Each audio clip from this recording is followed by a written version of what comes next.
before. I think we know what to work on.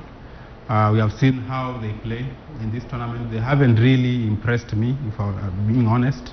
Of course, that they have managed to do the job, but they haven't been what you would say clinical, or they didn't bring out their A game. They didn't have a tactical plan that you can point to. So I think Paul Odera and his boys have their work cut out.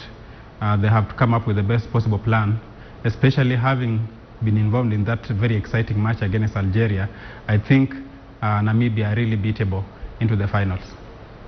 And even as we look at their game plan, Alvas, this is a side that Namibia is a side that has the experience. They have been to the World Cup. They have won the Rugby Africa Cup and had the opportunity also to go up there and meet some of the top teams.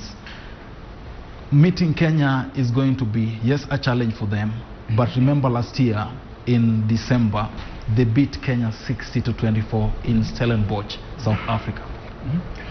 Yes, but also remember Kenya has beaten Namibia several times actually, and like Alex has said, Namibia are beatable, and if there's anybody who's going to be able to beat Namibia, is Paul Odera as a coach. He beat them in the Bates Cup 2 years ago with the under-19s, and got the better of Namibia, and of course he devised a plan that then managed to vanquish the Namibians. And so Namibia are beatable, and we must not be scared of them.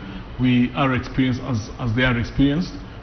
They've been to the World Cup, but then again, like I said earlier on, being in the World Cup has really not helped them, because they've never won a single match in the World Cup. All the years they've been in the World Cup, 6 times. So it means nothing. We, I think, have the upper hand now to be able to devise a tactical plan that's going to be able to knock out Namibia. So it's up to the coaching staff and Paul and them to devise that. Exactly, and talking about a technical plan, Alex, is there a way, or do you have a suggestion of some of the players we should have start the game against Namibia? Because looking at how they play, they more of take their chances, and they're very fast. They use the wings, and that's it. I think Paul Odera has the best backline in this tournament, and the backline should be able to deliver a win. Zimbabwe's backline was not up to the quest here.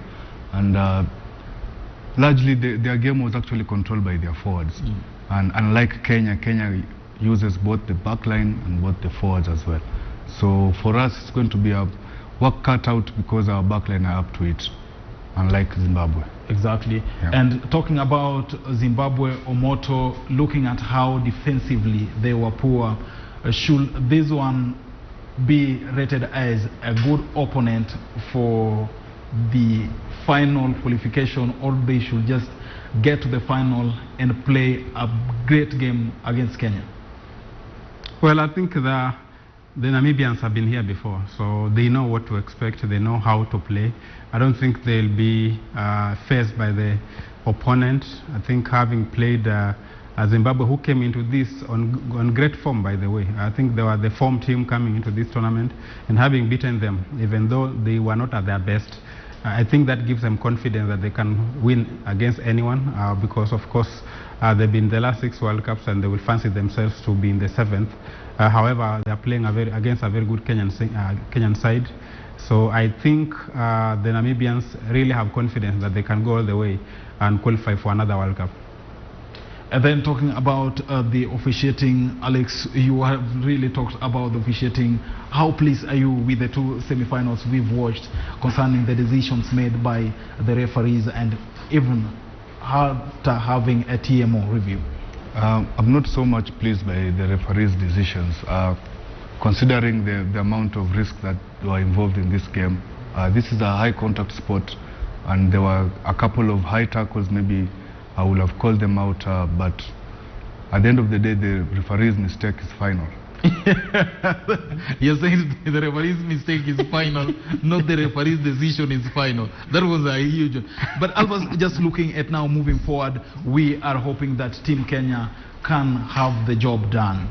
The big one now is beating Namibia, and you've said the coaches and the technical bench have to go back to the drawing board and just make sure that they deliver, which is to win.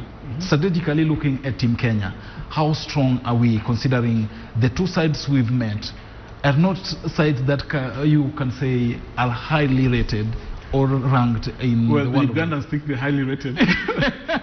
Them being highly rated is another story. Yeah. But look, Namibia lost to Cote d'Ivoire just this last year, just a few months back. Yeah. So Namibia have lost to Kenya several times. Yeah. Yes, on the average, we've lost to them more than we've won against them. But still, I think when the spirit's up, right, as it is right now, with the morale high in the camp, from what I'm reading on WhatsApp, and I think the guys in camp in Marseille, guys feel like we can get this done. And so I think what needs to be done is just be able to explore what are the gaps that Cote d'Ivoire, exploited against Namibia and beat Namibia, and even the times we've beaten Namibia before, what are the things we did that made us beat Namibia? And so I think it is doable, and I think the spirits are high, and I think the morale is high, and we're optimistic. I think actually we will beat Namibia.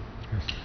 There is optimism in studio, and Omoto, even looking at now this team, the Namibian side, they have already had a huge margin.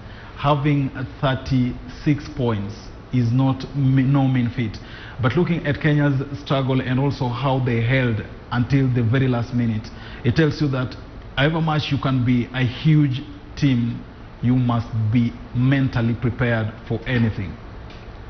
Yeah, true. And I think Kenya are mentally prepared. I think coming into this tournament, they are mentally prepared more than any other event before. And facing Namibia is not something new for them. Yeah.